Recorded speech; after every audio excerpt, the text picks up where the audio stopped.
I'm John with San Diego and Specialty Electric. San Diego has the highest AC running rates in the United States.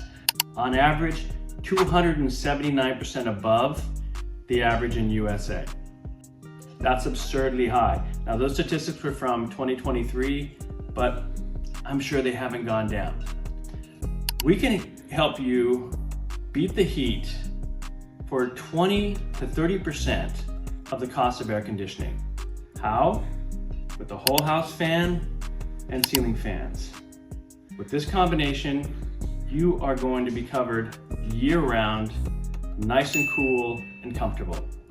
The average cost of running an AC unit in Southern California is between $250 to $330 a month. The average cost of running a ceiling fan per month is between $2 to $5. That's an incredible difference of cost.